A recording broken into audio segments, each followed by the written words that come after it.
really cool. And I wanted her to say hi to everybody.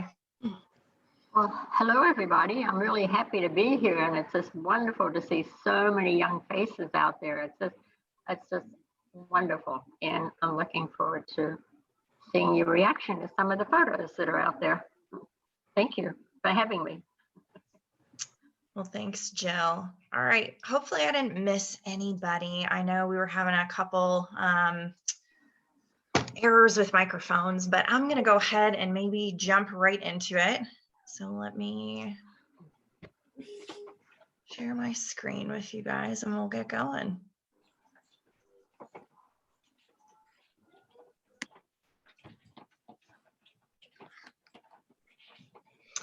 All right, so I first wanted to point out there are a lot more faces on this webinar than the one that we had in December. We actually crafted some origami whales in December, and we had asked the kids if there were certain topics that they wanted to learn about throughout the year. And one of the topics that sort of came up based on the suggestions that were given to us from some of the animals was to do a theme on some of the animals that we know and love in the Arctic. And since it's January and it's supposed to be cold, it might not be cold where everybody is right now, but up here in Washington, it's a little nippy. We thought it would be pretty appropriate to do the animals in the Arctic in January. So I've got some of the animals pictured here on the screen we're going to talk about today, but I figured before we get to the animals, we've got to learn a little bit about where they live. And so I'm not sure if everybody is super familiar with where the Arctic is, so I wanted to go over it. And if you're looking at the map here, it's spread flat, but if you can imagine it kind of wrapping around itself, it's a sphere, right? If you notice some of the countries that are marked on here, I'm not seeing any that say the Arctic. So it's not a continent. There is something up toward the top of the map that says the Arctic Ocean. So that's definitely kind of a physical place. But one thing I want to point out about the Arctic is it's actually kind of this imaginary line that happens at a certain degree on our map. And I wanted you to see it flat first before we moved on to kind of what this looks like if we were looking from the world above down toward the North Pole. So you'll see the pole is in the middle of that imaginary kind of hashed line right there that says Arctic Circle, right?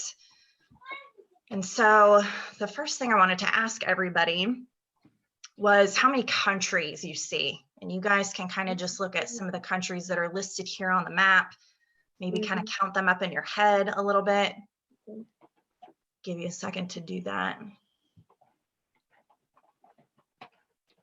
And if we look really close, it is a little bit tricky based on what falls inside the map.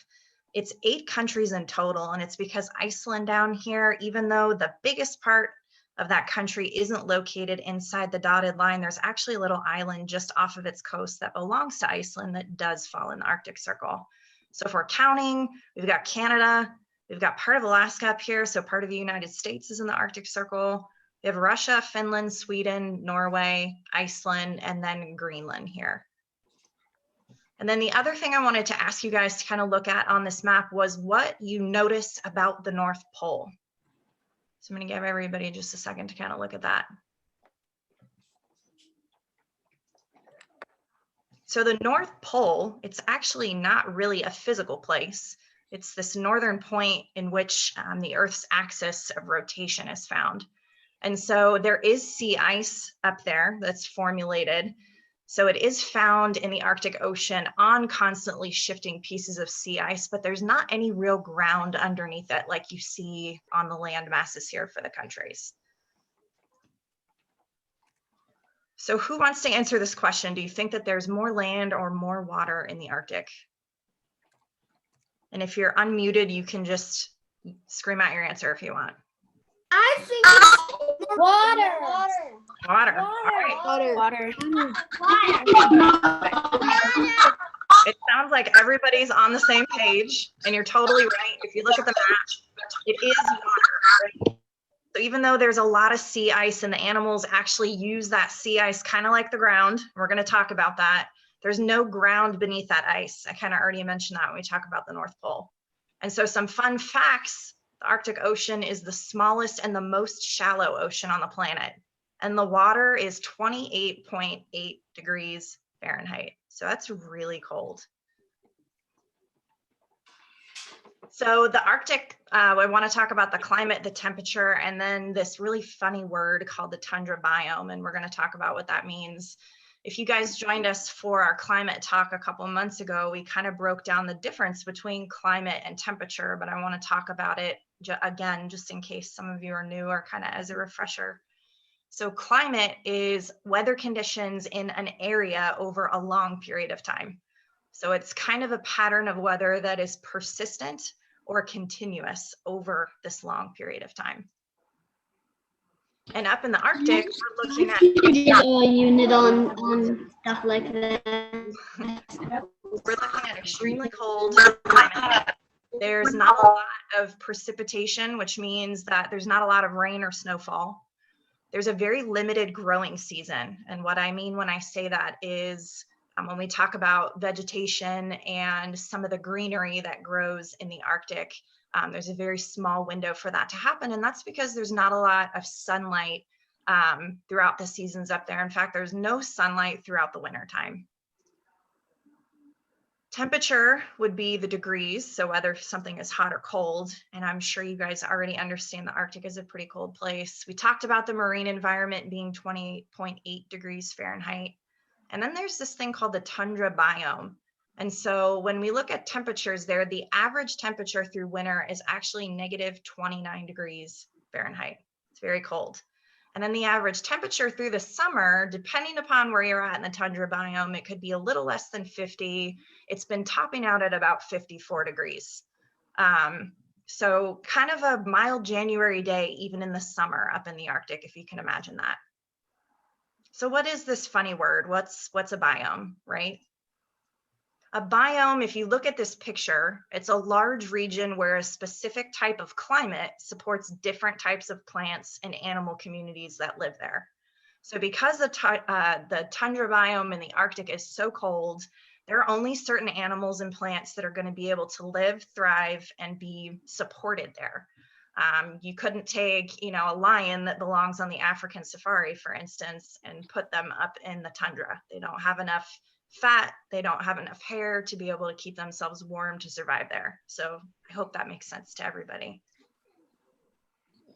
So if we look at the tundra biome around the world, again, we've taken this map and kind of flattened it out. But if you'll notice, the tundra is only found in the north. So we're looking at it's between 55 degrees north and 80 degrees north latitude. So if we were looking at those imaginary lines on the globe again, and then you'll see it's in parts of North America, Greenland, and then Eurasia. So it's way up there, kind of in that subarctic and Arctic area. And what I want to do for you guys, I'm going to stop share so that I can hop over to another screen, is I wanted to show you just 2 quick minutes of what this actually looks like, because I have a feeling that a lot of you might think that the Arctic is just ice. But I found this really cool video that shows kind of what the Arctic looks like, and it kind of might surprise you. So I thought we would just pop this on for a quick second. Any place on Earth far enough north that it has at least one night where the sun does not set and one day where the sun does not rise is considered to be inside the Arctic Circle. The Arctic Circle is an imaginary line that encircles the North Pole at about 6 to 6 degrees north latitude. The Arctic is mostly ocean, but it also includes parts of Greenland, Canada, the United States, Russia, Norway, Finland, Sweden, and Iceland. Lands at the southern edges of the Arctic Circle are generally covered by tundra. The tundra is vast and, for the most part, treeless.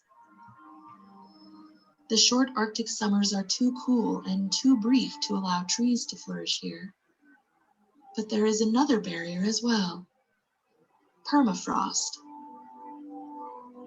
Beneath a thin, active layer of soil that thaws and refreezes every year, the ground is permanently frozen. The plants that survive, mostly grass, moss, and shrubs, grow close to the ground and have shallow roots. Although there is little rain on the tundra, summer is very wet. The frozen upper layer of soil thaws out, but water cannot sink into the ground past the frozen barrier of the permafrost. Since temperatures there rarely climb higher than 54 degrees Fahrenheit or 12 degrees Celsius, very little of the water evaporates. Instead, it sits on top of the permafrost layer, forming lakes and marshes that will turn to ice as soon as temperatures sink below freezing once more. So what do you guys think? Did you expect for part of the Arctic to look like that, just based off of what you know? No. Yes. Some of you gave me a thumbs up, so that's cool to know that some of you know that. But then, yeah, I thought it was kind of interesting when I was doing a little bit of research for this to see how green it looks in the summertime, you know, and where that water comes from. So just a few quick things to go over again from the video in case you missed it. She mentioned that summer is so brief, and that's one of the reasons why there's no trees in the tundra. She talked about grass, moss, and shrubs growing there instead. And then she also talked about that permafrost layer. So just beneath that soil there, there's a permanently frozen layer that never thaws out, right? But that top part that does is what creates some of those pooling groups of water that we saw. And that's one of the reasons that our animals and migratory birds kind of flock to those areas in the summer when it's warm. There's water to support them living there. There's plenty of small grasses and greenery for them to eat. So we see a lot of hoofed animals and migratory birds during that time.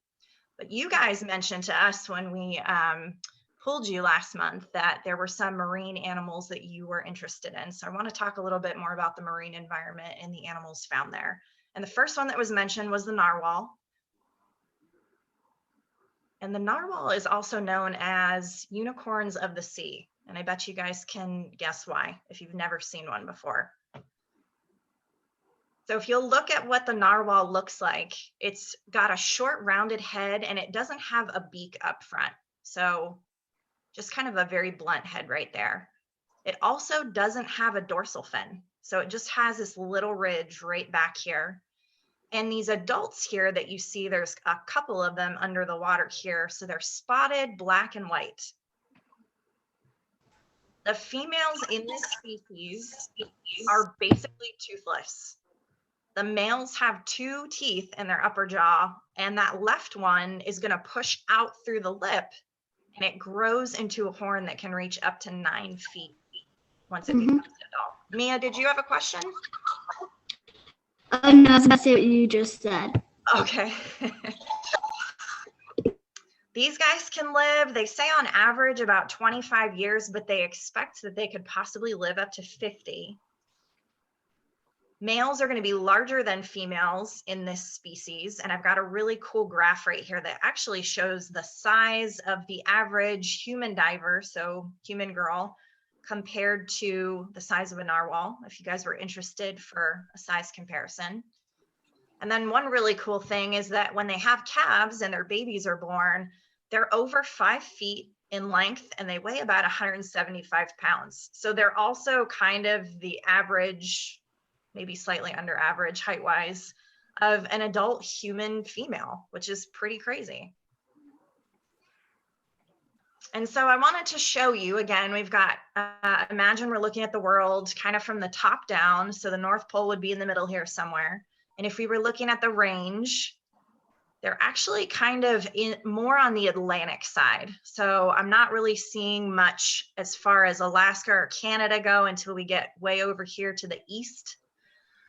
Greenland area, and then kind of over toward Russia. So they live in the Arctic year round. And the only reason that they migrate seasonally is based on where the ice is melting and then where it's reforming. So if it reforms in areas that they're using in the summer, it pushes them out a little bit further in the wintertime, but they're still in the Arctic Circle. And in the summer, what happens is there are small family groups of about 20 individuals, but they all tend to go to similar places at the same time. So if you were to see them, you could see hundreds of individuals all together in the same place at the same time. But they've made little groups that they travel with, and most of the time they kind of hang out with the same gender. So if you're a male, you're traveling with males. If you're a female, you're traveling with females. And sometimes they break it down even further to about how old they are. So some of the older adults will hang out. It's kind of like if you got together at a family reunion and all the kids and cousins were playing with each other, and maybe moms and dads and aunts and uncles had their own little groups of stuff going on. These guys are really deep divers, and they actually use the entire water column. When I say that, I mean from the surface all the way down deep to find food. So they eat a ton of different things. They like Arctic cod, they like squid and shrimp, and then they like this bottom-dwelling fish called Greenland halibut. So they will dive deep for that. They can dive 3,300 feet, and they can stay underwater for about 20 minutes. I don't know about you guys. I can probably hold my breath for maybe like a minute. So that's a really long time. But fun fact about the narwhal, since they don't have any functional teeth in their mouth, when they're finding this food, they're actually just swallowing it whole. And that tusk, I've actually seen this a couple times where people think that tusk is for spearing their food. So kind of using it to find food. Instead, they think that maybe those tusks are what the males use to try to win over a female and kind of prove that they're the biggest, strongest narwhal out there. And then predator-wise, do females have the tooth that is like makes them like a unicorn? So most of them don't. What's really odd is that occasionally a female will grow a tusk as well. At least as far as what scientists have found. But for the most part, like when you see adult males, they'll have the tusk. Adult females usually don't. And then calves aren't born with that tusk either. It would be a really, really hard thing to do to the mom that's trying to birth that baby. So that's a good question though. And then predators for the narwhal, occasionally polar bears, but not too terribly often. And then orcas up and around that area are actually a predator for the narwhal. Amanda, real quick, Mia had one more question. And guys, definitely you can use your little raise your hand button and we'll try to get to you between slides. That might be the best way to do it since we have a lot of kiddos today. All right, Mia, you have a question? No, I just want to say there's this wildcats thing that I used to watch, and there was one on narwhals, and I learned that there's such thing as a two-tusked narwhal. Interesting. That's really cool. Yeah. All right, and Charlie, I think you had a question too, right? With your hand up? Mine was actually the same thing from the same show. Okay. Well, cool. All right, if no other questions, I'm going to move on to Beluga. I have a question. Okay. So if the narwhals just swallow their food all the way down, do they have any taste buds? You know, I don't know that. I'm not even sure if I Googled that, if we could find out. But I'm going to put that on the list to see if maybe I'll have Katie see if she could do a quick Google search and find out if maybe both beluga and narwhal have taste buds, and we'll circle back to that. But good question.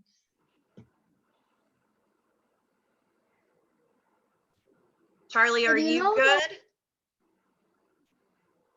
Well, I was going to say on the bingo thing, you forgot the sea lion.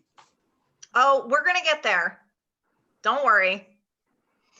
All right, you guys. So belugas are another animal that most of you mentioned you wanted to learn a little bit more about.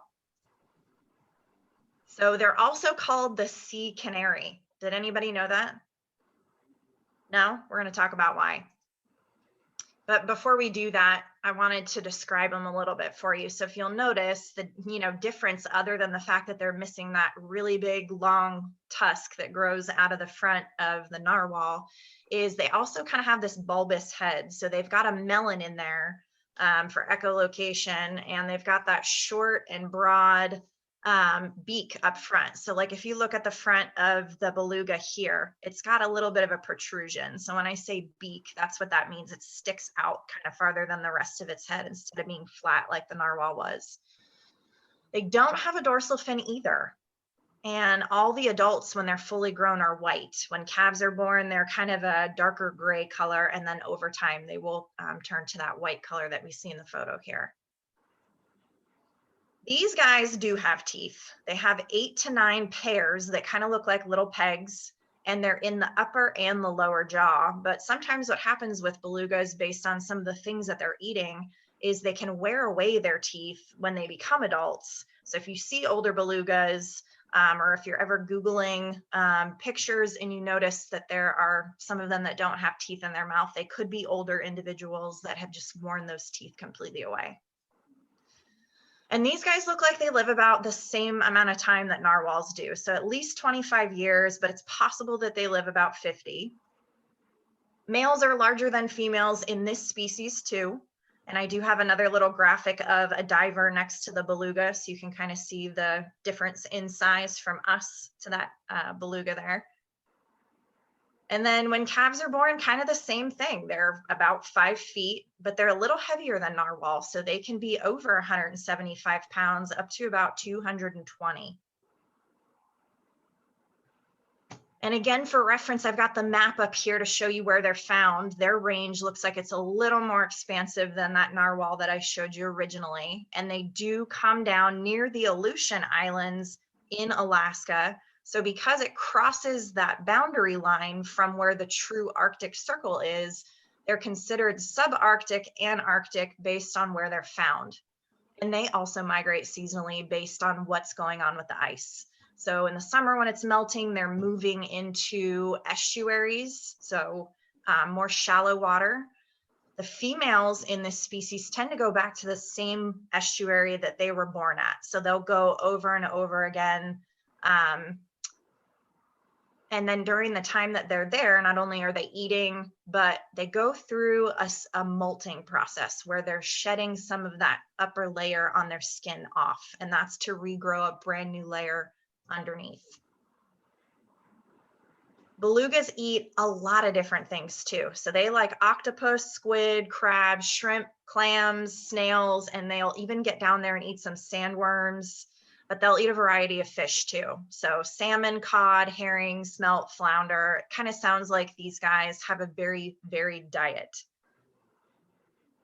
And they're very social creatures. So they are in close-knit pods. And they kind of do the same thing that narwhals do, where they like to be in groups with the same gender. So males are hanging out with males again. Females are hanging out in groups as well, but sometimes they're with their dependent calf as well. So if they have a baby that they're nursing, that baby's going to be hanging out with mom and all of the other females as well. And so one of the reasons that they call belugas sea canaries is because they have a lot of different noises that they make. They can make high-pitched whistling sounds that kind of sound like birds. They can chirp, they can squeal, they can cluck kind of like chickens, and they make ticking noises too. And then same thing for predators for these guys. So polar bears occasionally, but orcas are probably the top predator for the beluga. So we have a hand up for Naomi, Isabel, and I can't see the third name because of our little boxes, but go ahead.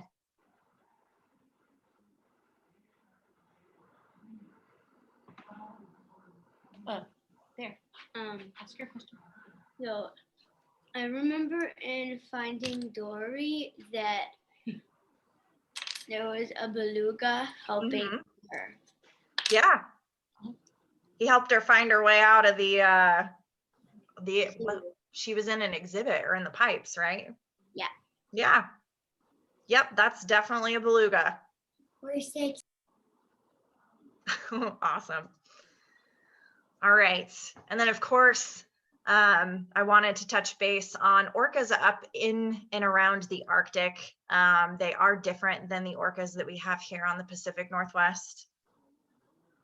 They're also known as killer whales, but I know all you guys know that already. And so scientists right now, with the research that has been done, have been able to confirm that there are 10 types of orcas around the world, but there are likely others. We just don't have enough research yet to be able to determine that. So they're divided based on a few things. Since they're found in every ocean on the planet, what they're looking at instead of just genetics is where they're found, what they eat because of where they're found, how their family is structured. So how many orcas in a pod? Is it mom and her kids? Do the kids stay with mom and their whole families for life, like our southern residents and such? And then they have unique dialects, so they speak slightly different languages, or they kind of make different noises than each other to communicate. And they have different cultures.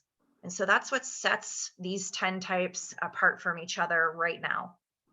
There are actually 2 types that will venture into that subarctic area from my research. And now there's 2 possible subspecies they're talking about that have managed to start making it into the Canadian Arctic. And they're looking for marine mammal prey while they're there. So because they don't know a whole lot about these orcas just yet, and these sightings just started occurring within probably the last 8 or so years, they need a little bit more research. So when I was looking, I saw that our 2 types are known as Eastern North Atlantic type 1 orcas and Eastern North Atlantic type 2. And I'm going to go through the differences for you guys so that you can see. So physically, they do actually look a little different if you check out the illustration here. For our type 1s, they're kind of our generalist eaters, but they are known as fish herders. So the majority of their diet is made up of fish. They have been seen occasionally eating seals kind of outside of this big herring season that happens though. So they kind of jump back and forth a little bit, even though it seems like their preference might be that herring. Whereas the type 2s primarily prey on whales and dolphins, and they're considered our marine mammal eaters. So their diet is definitely what sets them apart first and foremost. For the type 1s, some of these pods, they do rely on those large runs of herring and mackerel around Norway, Iceland, and Scotland. And then, like I mentioned, they have been feeding on seals as well. And then our type 2s, they've really rarely been seen, and more research needs to be done, especially with kind of photo identifying the individuals to understand how many of them there are and what their family and their population structure looks like. Type 1s are smaller of the 2 types. They're only about 21.5 feet, which sounds enormous to us, but they are smaller than our type 2s. And they tend to have worn down teeth because of that diet of fish. So those scales and some of the skin on fish will wear away at orca teeth, and we're seeing that a lot on our type 1s. Our type 2s, if you guys noticed on these pictures up here, they have a really cool eye patch. And that's one of the first field markers that scientists look for to try to tell these 2 apart. It's backwards sloping. So if you notice this eye patch up here kind of move from the front here to the back, there's kind of an upward swish here, whereas this one kind of downward slopes. So it's almost the inverse. And they have bigger, larger, stronger teeth for hunting those marine mammals. These type 1s off Norway are really cool. They have kind of been seen using a feeding technique called carousel feeding, where the orcas swim around and herd these herring into really dense balls. And then one orca will take its tail and slap through that ball, and whatever fish gets stunned by the impact of the tail, everybody goes in and tries to eat those fish, and then they'll do it all over again. So if you guys have been here when we've talked about humpbacks doing bubble net feeding before, where they create those bubbles that kind of round out a dense ball of fish, it's similar. These guys aren't creating bubbles to do it. They're just kind of herding them, but it helps the whole group get something to eat, which is pretty cool. And then our type 2s, from what they can see, really kind of prefer hunting minke whales, and that's been documented a couple times.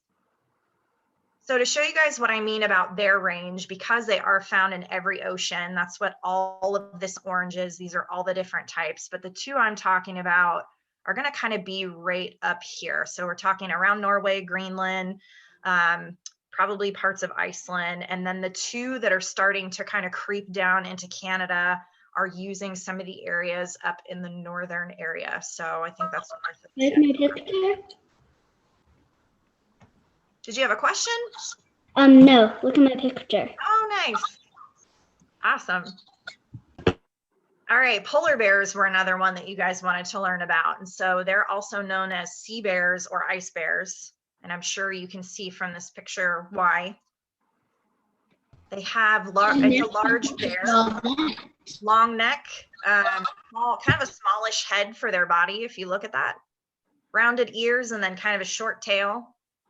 And these guys are really cool. So they are adapted to live their life on ice floes and in this cold climate, right? They've got white fur that's really thick, but it has the ability to let the sunlight pass through. And did anybody here know that polar bears actually have black skin underneath that white fur? Charlie knows. I got a couple other thumbs up.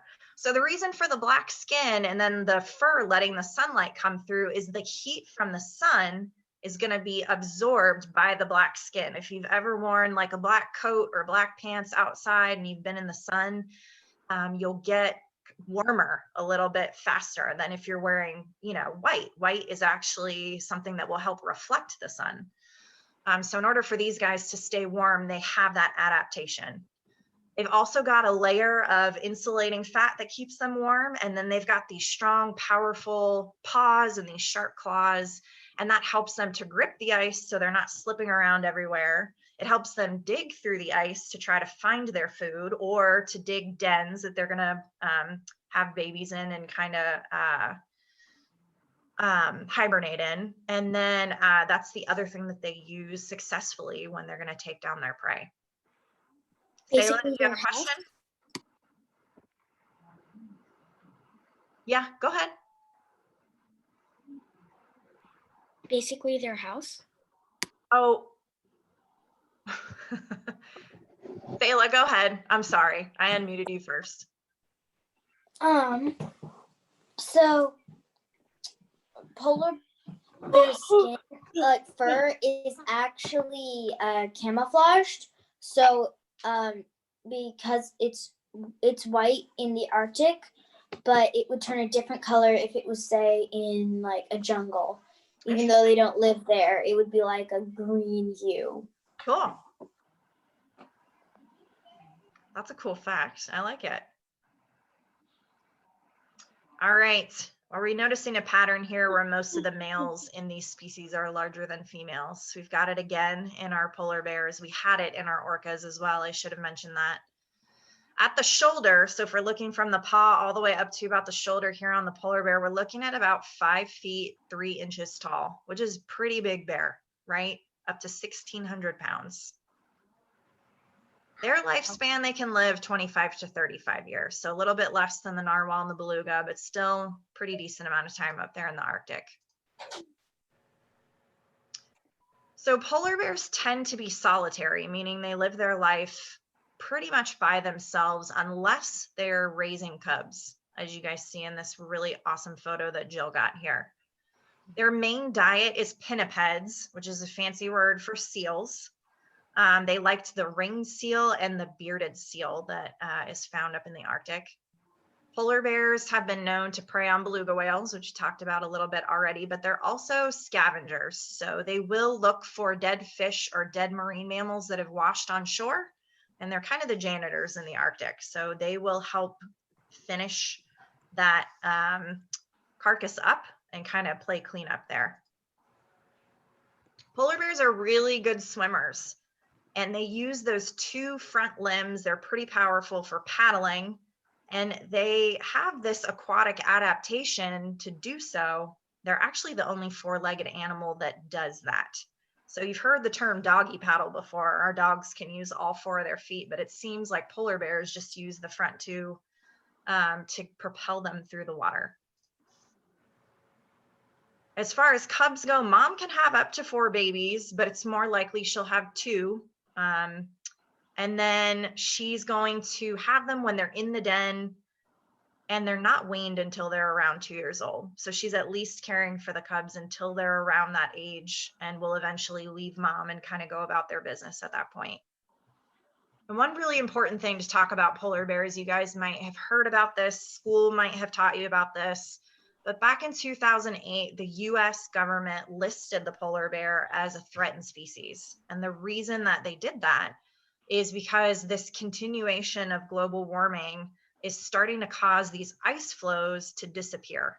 So they're not coming back seasonally like the polar bears are used to.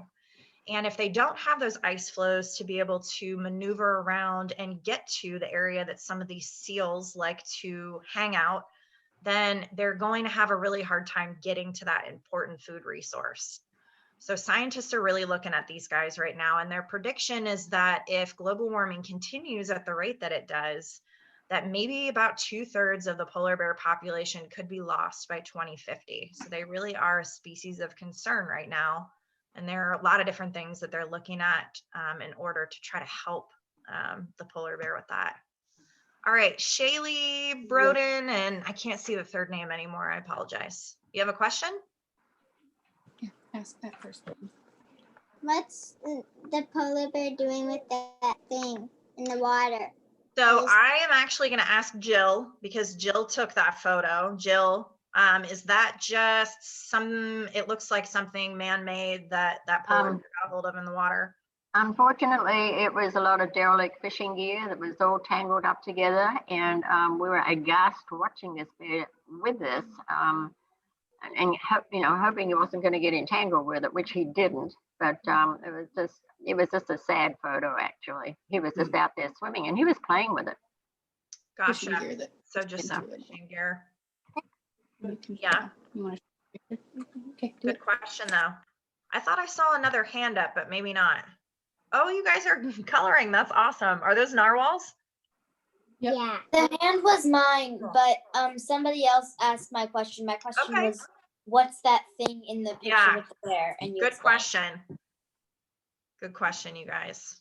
All right, the walrus was another one you guys wanted to talk about. Norwegians call them this funny word called morse. And when I looked it up to see what it meant, it was actually kind of wrapped into older folklore, which is kind of storytelling. But it comes from this Latin word morsus, and it means a bite. And so the early folklore described the walrus as this huge, terrible monster because nobody, really knew what a walrus was back then. And they thought that those tusks made it look kind of menacing and scary. And so that was the word that they came up with as a nickname for the walrus. There are actually 2 subspecies of walrus. And it looks like when we get to the range map, I'll show you, but there's a population in the Atlantic. So on the eastern side, there's a population in the Arctic on the Pacific side. And the Pacific walrus is actually a little bit bigger than its Atlantic cousin, has longer tusks. And then if you guys notice, my graphic actually has him kind of like a cinnamon brown color. I can see a little bit of it in Jill's picture here too. Their skin is actually kind of gray and it's really thick. So it could be up to about 2 inches thick. And then it's covered in this fine kind of reddish hair, which gives them this coloring. They also have this unique mustache. I think a lot of people know the walrus for its mustache and its tusk. And the mustache is kind of made up of these quill-like whiskers. So they use them kind of in the same way that seals do to find food. And then unlike the narwhal, so that unicorn of the sea where the males are the only ones with that horn, both male and female walrus have these big tusks. They can live 40 years, maybe a little bit more, maybe a little bit less. And then again, I've got the graphic here to kind of show you our average size compared to the size you could expect a walrus to be. Males being bigger than females again. So if you look at our map here, again, this would be the center up at the North Pole. We've got the Atlantic walrus on kind of the eastern side. So this is Alaska right here to try to get you guys oriented. Washington's going to be down here. So Pacific is here. So again, kind of subarctic and Arctic, and then on, the Atlantic side as well. And so each subspecies just kind of sticks to its own range, right? Pacific is going to stay in the Pacific. The Atlantic is going to stay in the Atlantic. The walrus doesn't use these tusks to dig around on the ocean floor for food. I had already mentioned they use those whiskers to detect their food. And they mostly eat clams and mussels, but sometimes they'll eat fish, and sometimes they might even eat small seals as well. And these guys live in really big groups, maybe 100 individuals, a little bit more, a little bit less. And they don't, they kind of stay in more shallow water. So they like to haul out on ice flows. They like to avoid deeper water. And when they're hauling out either on sandy beaches or on these ice flows, they're resting, they're trying to regulate their body temperature and get a little bit warmer. So that's what you're seeing here. On the rare occasion, walruses can be killed by polar bears, but most of the time it's polar bears that are kind of playing cleanup, like I mentioned before, and then orcas can pose a problem for walruses as well. And I put a did you know here. So like its sea lion cousins, the walrus can turn those hind flippers underneath the body, and it can use that to walk around on land. So our seals around here in the Pacific Northwest can't. Their hips are kind of fused and the back part of their body is used just for swimming in the water. They're not very good on land, whereas our sea lions and our walrus are pretty capable of moving around on land just fine. The last species we're going to go over is going to be the puffin, which is another cute bird that we have two of up in the Arctic. They're known as clowns of the sea or sea parrots, and it's pretty easy to see why. There are actually 3 types of puffin in the world. We have one kind of down and around our area, but the 2 we're going to talk about up near the Arctic are the Atlantic puffin and the horned puffin. And they're especially adapted for life at sea. So these wings that you guys see that are pretty folded here are better in the water than they are in the air. They can fly. They're not flightless like penguins are, but they have to flap those wings really, really quick in order to remain in the air. So it takes a pretty decent amount of energy to keep them in the air. During breeding season is when we see these guys develop these colors. And then all puffins have to come to shore, like you see this one standing here, to breed and raise chicks. But when they're not doing those things, they're pelagic birds, which means that they live their life completely out at sea. They sleep there, they eat there, they live there. The only time they come to shore is to lay eggs and raise chicks. So these are the 2 different types. And I kind of want you guys to look carefully, because if you look very quickly, you won't see some of the differences.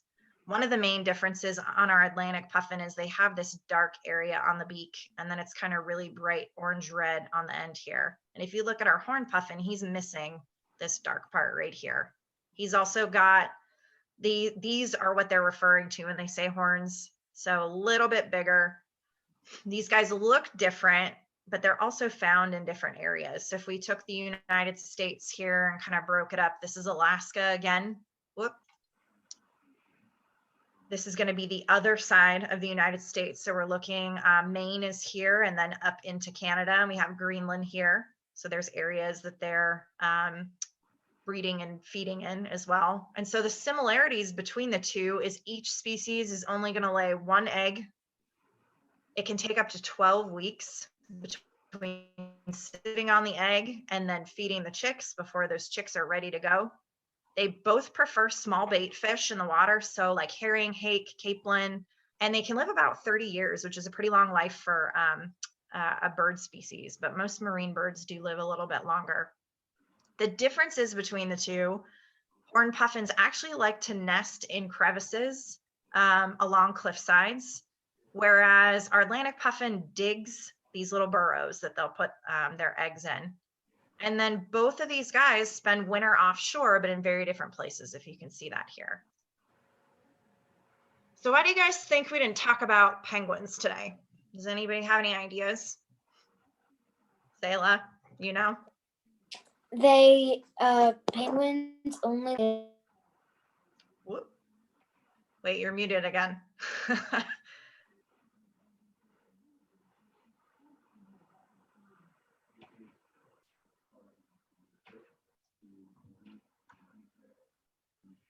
Go ahead, unmute yourself again. Also, I was wondering, there was a picture of a walrus and it had more red than the others, and I was wondering if that's just because of hair coloring or if it was because it got like attacked or something, or it ate something, or it like ate something that had a lot of blood. Yeah, I don't know. I guess I would have to go back and look at that. So we missed a little bit of what you said. That you were answering the question about why we didn't talk about penguins. Oh, yeah, And because they you had the only right live in answer. Antarctica and the tips of South America and Africa, I think. So good Rock job. penguins live in the tips of South America Yep. and Africa, and then the others live in Antarctica. And there are 7 types of penguins, and they only live there because they're not very good on land. They can walk a long time, but they're not very fast. Yeah. So all the land predators like wolves, foxes, polar bears, and Yep. even like little things would be able to take down the penguins. You just And said in the everything sea- I was going to say to everybody. So and they're really fast in the water, and they only have a few predators down there, like orcas, some seals. like leopard seals, a common Yep. one, other seals. Exactly. Sharks. So perfect. So for everybody that's looking at my map, the equator is that imaginary middle line. And when we say that they're only found in the southern hemisphere, it means if we were to look at that equator line, we would have to go south of there. And Selah pretty much summed everything up. So penguins are flightless. They live and kind of breed on very flat ground. And because there are ice shelves and cliffs and flows and things like that up in the Arctic, and because there are so many small creatures on the ground that could potentially harm and kill penguins, they were never really evolved up in that area. They were, there was a scientist who tried to introduce some, and they don't know what happened to those penguins, but we've not found penguins back up in the Arctic since then. So it's pretty safe to say those penguins probably didn't make it.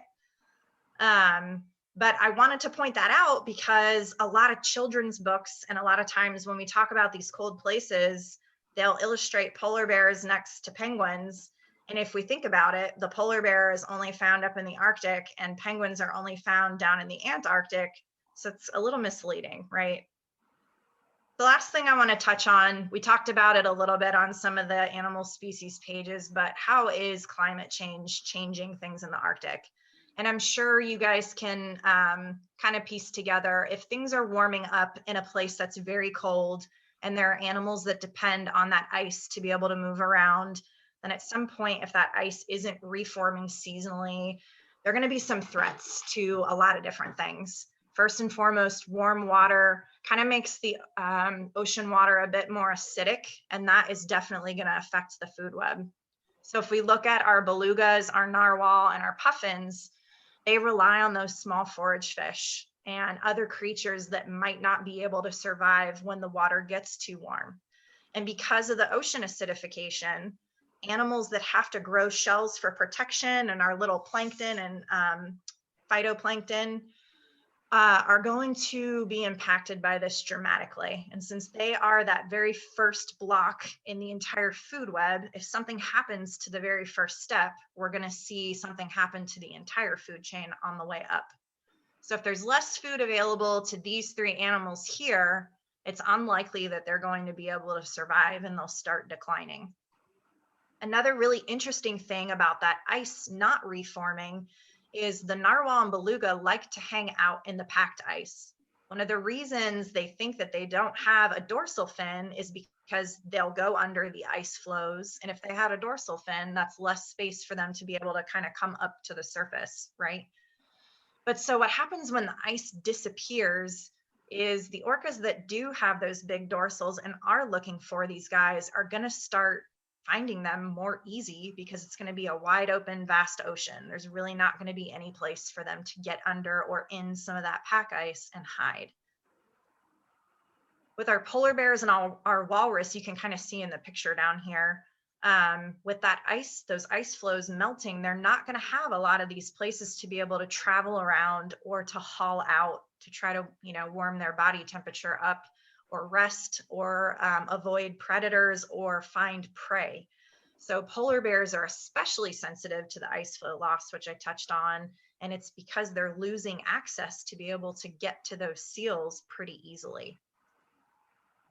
And then our orcas, with them being the apex predator, so they're at the very top of the food chain, anything that happens to any link underneath the orca is eventually going to affect the orcas as well. So no matter if they're fish eaters and they like the herring, or if they're marine mammal eaters and they eat kind of higher up on the food chain, if food isn't doing well for their food, eventually we're going to see that reflected in what happens with the orcas.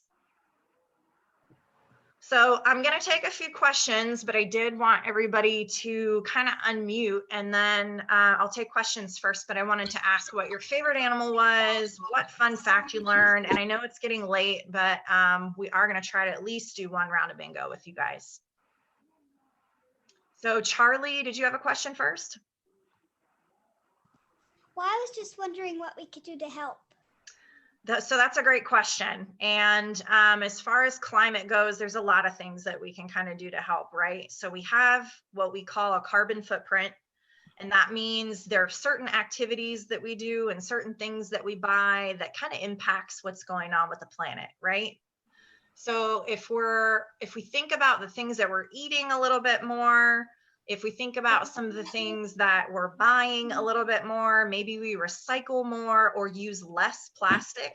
So we would be saving the energy that it takes to create plastic, and we would be saving that plastic pollution from going into either an incinerator, which takes energy, or into the ocean, which causes toxicity and pollution.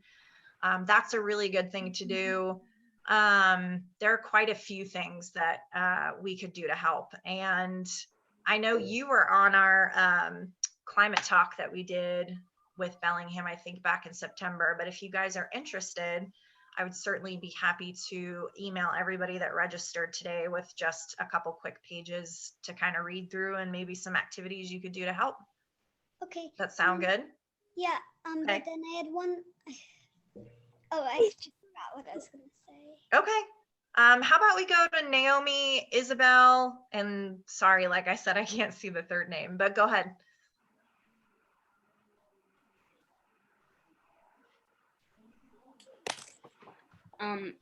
Why didn't we do the polar bear? Well, oh, I had some stuff on the polar bear.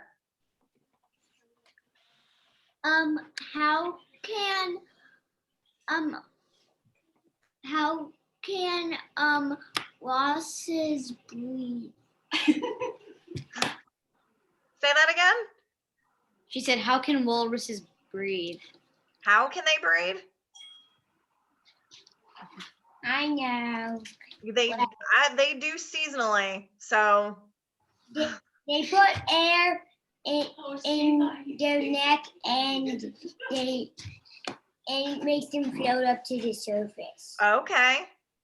to get air. Mia, do you have a question? No, I just want to share my puffin. Oh, look at that. I love it. Thanks. And my favorite animal we did today was the orca. Was the orca. That's awesome. Sayla, do you have a question?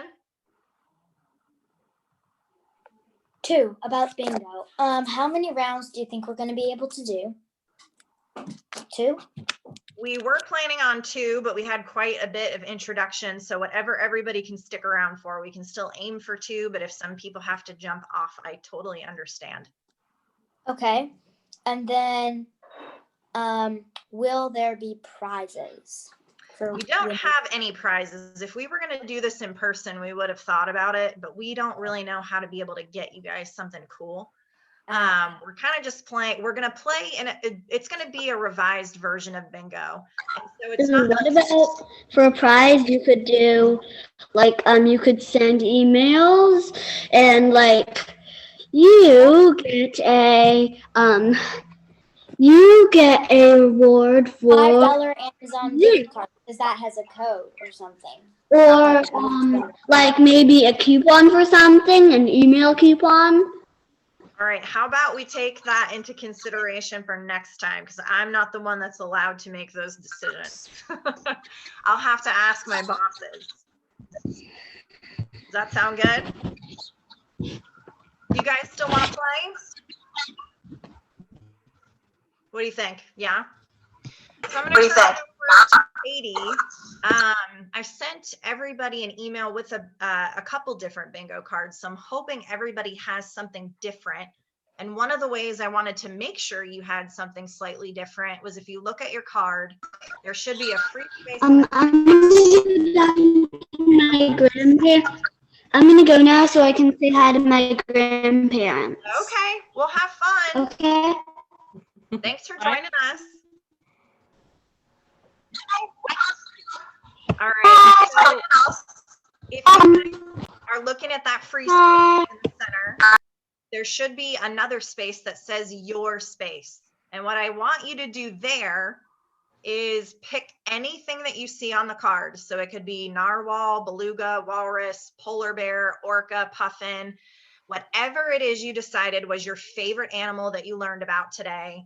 You can either write its name in there, or you could just do a quick sketch on that animal. But that's just to make sure that you have your own space. You made a decision on what that animal is. And then what we're going to do is Katie is actually going to draw some of these cool facts we learned today at random. And when she reads the statement, you're going to have to decide what animal we're talking about. So if she reads something and you think it's a polar bear, we're going to talk about it. And if it's a polar bear, even though you have multiple polar bears on your card, you're only going to mark off one. So any one that you choose, but just one until we get somebody that has 5 in a row. And it could either be diagonally, it could be the row all the way across. So 5 across, 5 down. And when you get bingo, just yell out bingo, and we're going to check your card to see who wins. Everybody's played bingo kind of before? Yeah? Yeah. All right. So if you guys all want to take your mute button off, I'm going to turn it over to Katie. All right, are we ready? Delia, do you have a question? Yes. So my favorite animal was the orca, and how long did they live? Like, can they live up to? Good question. So we're finding it's kind of different between all the different types, but for the most part, we think that males live up to about 50 to 60 years and females maybe about 80. But out here in the Pacific Northwest, we had a whale that we think lived a little bit longer than 100 years old. Wow. So we're still studying that, but they have lifespans very similar to humans. So that's and is that the same for like southern resident killer whales? And yes. Yep. So that's actually who I'm talking about when I say like 50 to 60 and 80. They're the most studied out of all the 10 types that we've identified so far. So they're kind of our baseline for a lot of the information that scientists look at while they're studying all these different types, if that makes sense. And so like all the different types are the same, like they live up to the same age? They think so, but since the science is still kind of new, we just have to wait, right? Like 80 years is a really long time. So if we figure out, a whale is born and we follow it its whole life, we might not know the answer for 60 to 80 years, if that makes sense. Yes. Yeah. Good question, though. Yeah. Okay. I've got your first clue. This animal's population is at risk of reduced by 2/3 due to global warming, which is causing the ice flows to disappear. So your clue there is ice flows. So go ahead and mark which animal you think that might be. What do you guys think it is, though? Anybody have an idea? Polar bear. Polar bear. Okay. Yeah. Polar bear. Polar bear. Polar bear. All right. So find a square with a polar bear and mark that off. Okay. Just one, though. So your next clue is this animal is highly social and can be found in close-knit pods, often of the same gender. No, narwhal. Same gender. Narwhal. You guys are close. Beluga whale. I heard it. Beluga whale. Ben's got it. Hey, you can't switch it. Okay, so far we have polar bear and beluga. You ready for your next one? Yeah, not orca. This animal is also known by some as morse, a Latin word meaning a bite. Walrus. Walrus. Good job. Good. Orca. Walrus. It is the walrus. Yeah. As you can choose. Okay. This animal has no dorsal fin, a large Narwhal. mouth, and a short beak, and adults are all white. I think it's narwhal. Beluga. Listen to the very end of this. A short beak, and adults are all white. Beluga. We got another beluga. Beluga. Yeah. No, you said no. It's not beluga. Okay. This animal's wings are better for swimming than they are for flying. Puffin. Puffin. I knew you knew that one. Bingo. We got bingo. Bingo. Who has bingo? Bingo. I do. I almost have bingo. Dominic. I have bingo. All right, so which animals do you have to make up your bingo? I don't really know how to play bingo, but I think I did it right. Okay. I have the walrus, orca whale, polar bear, the bird, and the narwhal. All right. Was orca your choice space? I did it up here. I did it up there, like here. Gotcha. So was orca one of your, so we didn't call an orca this time, unless that was your choice animal. Sorry, I got confused. It's okay. Let's keep playing. We'll see Yeah. what happens. Anybody else? Bingo. Orca. I need orca. Orca. I need orca. Oh, hold on. Can you hear my dogs going nuts? Yes. Sorry about that. Somebody dared cross the road. Hold on.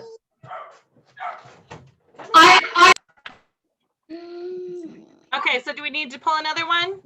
Yes. Okay. So next we have, no,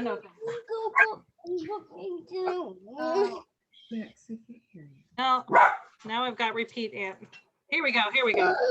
Oh my God. One of these two types of animals has a backward sloping eye patch that makes them look unique from the other types in its species. Bingo. Orca. I knew you'd have it. Bingo, including my free space. Bingo. All right, so let's raise your virtual hand for however many people said bingo. I want to be your virtual. Where is the virtual hand? We got a fin. Okay. Go bingo. All right. Sheely, Broden. All right. That was a lot of good bingos, you guys. Yeah.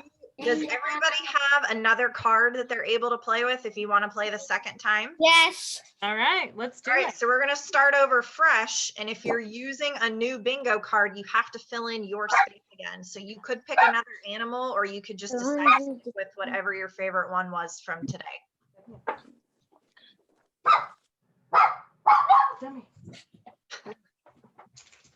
If you want. Okay. We ready for our first clue? You've got your free spaces and your free choice ones. Okay, there are three types of this animal in the world. The two we talked about today are called horned and Atlantic. Puffin. Puffin. Yeah. No. Part of it. I was gonna do some So I heard all kinds of puffins. You guys knew that one. puffin. This animal is typically solitary unless it is caring for its young. Polar bear. Polar bear. Polar Good job. bear. Polar bear. We remember that from the really cute photo, right?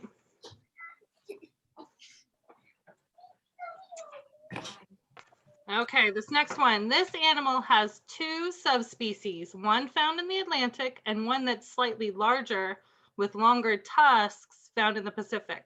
Walrus. Walrus. Walrus. Auntie, why are you so loud? You ready for this one? This marine mammal has no functional teeth, so they swallow their food whole. Narwhal. Narwhal. Narwhal. I have to tell you that I tried Googling the answer to that question, and all I came up with, there was a really interesting fact that they can actually taste with their beak. Oh, So that's that cool. tooth has nerve endings on it, and they can actually taste the chemicals in the water through it. That's their So- tongue and their spear. Cindy put a little blurb in the chat too that says they do have taste buds, but they're not very functional. So they don't really have a good sense of taste. But that's cool to hear about How the come you have to? sensitivity on their beaks. Yeah, exactly. So they have really no reason not to swallow them whole. Yeah. Okay, so we got another one here. This animal is also known as a sea bear or an ice bear. Polar bear. It's easy. Polar bear. I think it was a puffin. It doesn't matter. Okay, got one. Right now, there are 10 known types of this animal, and they are separated into types based on their Orca. culture, where they are found, what they Orca. eat, family structure, and unique dialects. But you guys were on to me. You guys don't need as many hints as I thought, maybe. Do we have any bingo? I knew we'd have a bingo. Bingo. So raise your virtual hand if you had a bingo. Oh, Olive's got a yes check mark. I don't know how to do that. Neither do I. Awesome. Well, guys, do you have any other questions before we let you go free today? Did we cover a lot of pretty good stuff up in the Arctic? I don't think I have any more questions. Okay. Delia, do you have a question? Yes. Do you know what our next month's topic is going to be on? You know what? Let me see. I think I had it written down. I had a Some suggestion. really good ideas from you guys at that. So event. I think we were gonna talk about maybe the giant Pacific octopus. I have to do some research before I share some things with you guys. So your suggestion is gonna teach me too. But I was really excited when you said that one because I just recently saw that really cool documentary on Netflix called My Octopus Teacher. Oh, I've watched that too. Yeah. And so that octopus isn't a giant Pacific octopus, but it was so cool with all the colors and how smart they are. I'm really, really excited to learn more and then share some stuff with you. It made me cry at the end though. I know, right? It was good.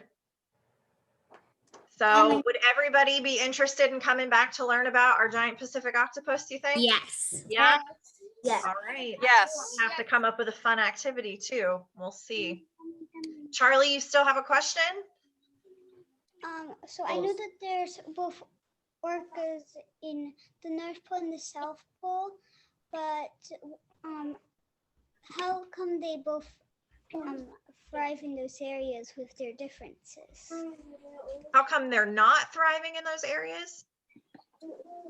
How like what types of food do they have and what are the differences? Yeah, sure. So the two we talked about today, it's just based on where they're found, right? So if orcas are in every ocean, one of the things that they're smart enough to do is to not all be in the same place competing with each other for the same food, right?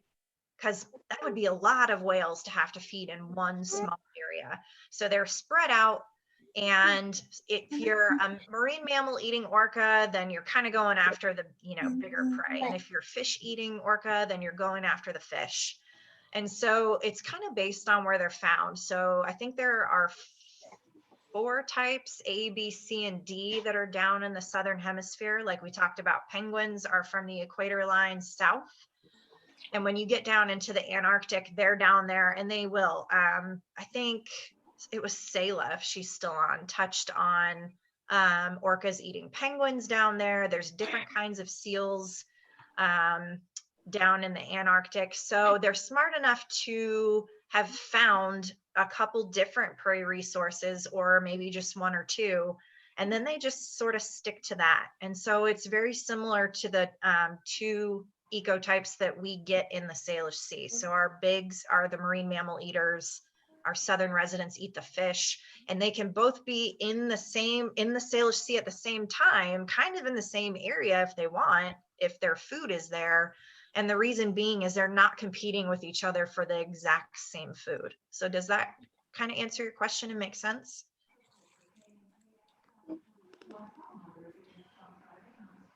All right. Slack family, did somebody on there have a question, or was your hand raised because you had bingo? A whole bunch of them got bingo at various times. Okay. Cool. All right. And then I think the last hand I see up is Shaylee and Broden. Do you guys have questions still? Oh, maybe not. We took that one down. Anybody else today before we go? All right. Well, I will be working on some really cool, fun stuff about the Pacific octopus. And then we're going to take a look at our calendar. It'll either be the 3rd Wednesday or the last Wednesday, probably the 3rd. We're going to try to get back to that. We were just trying to be sensitive to the inauguration, so that if everybody wanted to watch that and talk about it a little bit, you had the chance to do it. Guys, you still have a question up there? Shaylee and Broden? Yeah? My favorite animal that we learned about today was a narwhal. Narwhal, yay. What was your favorite thing about him? What was your favorite thing? The horn. The Because horn. it was a unicorn. That's pretty cool. My favorite animal we learned about is a orca. Awesome. Well, very cool. I'm so thrilled that you guys all had fun. And we'll see you next time. Sound good? All right. Yeah. Bye. Bye. Thank you. Bye. Thank you. My tiny narwhal.